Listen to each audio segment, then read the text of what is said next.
Alright. This is going to be a malt liquor video on how to solve all your problems, people. It's going to be a malt liquor video. And I got to warn you right now, my head is killing me. And this is, actually my face is swollen. And this is part of the inspiration for this video, is how to solve all your problems. Sometimes, I don't know, at least for me, that you have to start in two different areas. Let me actually just tell you how I got started. Hold on a second. How I got started solving all my problems is I used to go on really long bike rides. Like 10 hours long bike rides. Shout out to my neighbor running his gigantic lawnmower. It's really helping the head. I found my brain, my memories were naturally attracted to over 10 hours of time. You get bored, and your brain kind of goes a little stir crazy, and it produces these memories, typically bad ones, and it's a torment, right? But instead of being tormented, I'm like, well, after when I realized, I knew it was just going to happen over and over again, because I was doing lots of really long rides. I just had to deal with it. My first impression was just to improve my bike ride, you know? But I didn't realize I was starting on a path to improve my whole life.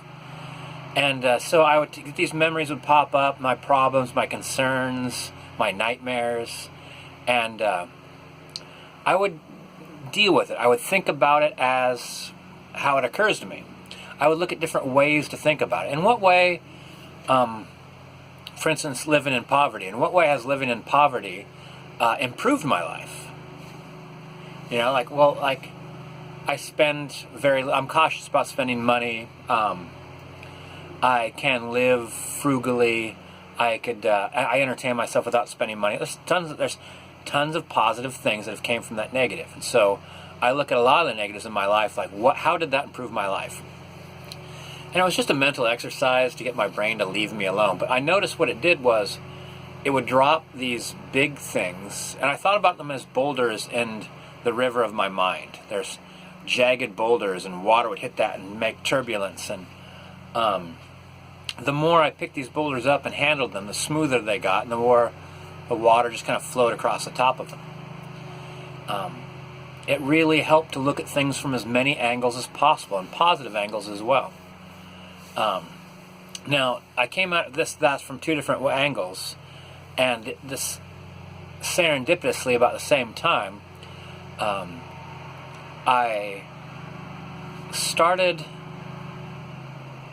realized that when I would I invited people to this movie theater right by my house. It was free. This movie theater was free. And sometimes I couldn't get anybody to go with me. And at one particular time, I just realized that the movie was like an hour away. I lived right next to the theater. And I realized I wasn't going because no one else was going. And I'm like, I imagine if I'd called myself. I'm like, hey me, do you want to go see a movie today? And I'm like, well, who's going? And I'm like, oh, just me. I'm like, no, I guess not. And I realized that's a fucked up thing. You don't want to hang out with yourself. And there's a good reason for that. I did go to the movie, and I was self-conscious. It was a comedy, and I didn't laugh because, I'm sitting by myself. I was aware of the people around me. It wasn't that much fun. But I didn't give up. And so I actually made a list of difficult things to do alone. And I started working on those things. And I'll tell you why, is because as I got better at doing that thing with the movie or going on long bike rides, it's not very many people want to go to the movie whenever you want to go to the movie. Not many people want to or can ride their bike 10 hours to the coast. And once I could do that, I suddenly started thinking, what else could you do? What other sports, hobbies, achievements can you do by yourself that other people might not want to? On my head. Okay, so let's go on why my head hurts.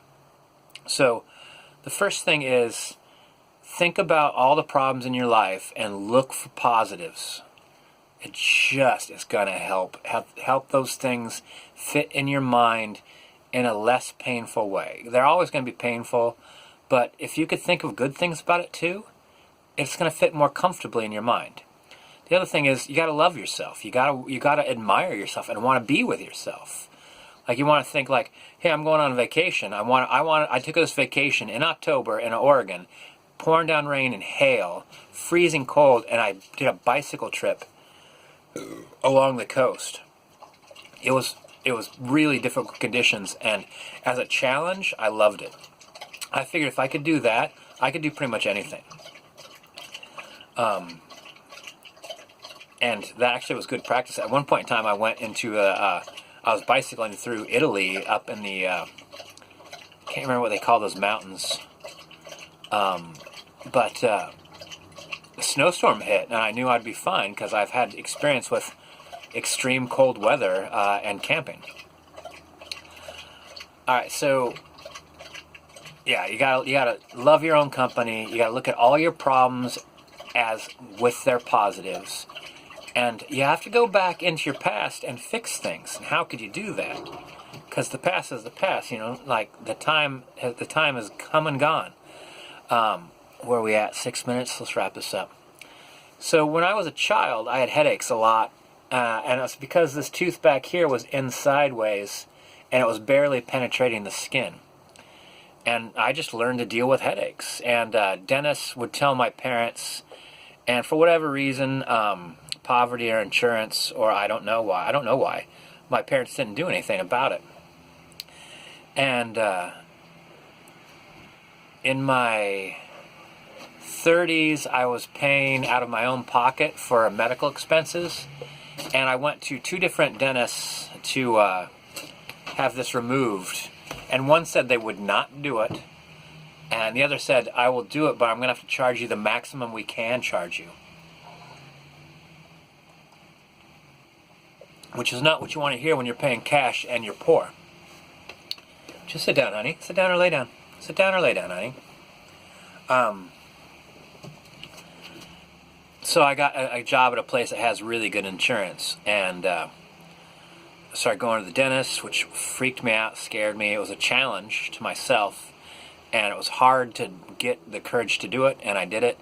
And then they saw this tooth, and they're like, that's got to come out. I mean, that should have come out like a long time ago. And I'm like, okay, let's get this done then. And so I went to a surgeon, had it removed. That was 2 weeks ago, and I'm still like in incredible pain. My face is still swollen. I went through their little jar of painkillers like within the first week.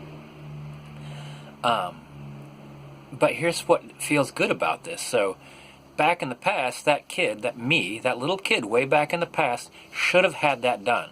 It would have saved decades of pain and discomfort and headaches, stress and over my finances, because I was prepared to pay. When I was in poverty, I was prepared to pay cash for someone to pull that out, and I was afraid I couldn't afford it. And on top of that, I was afraid of doing it. And I did it, and despite feeling like hell right now, I went back and helped that little kid in the past.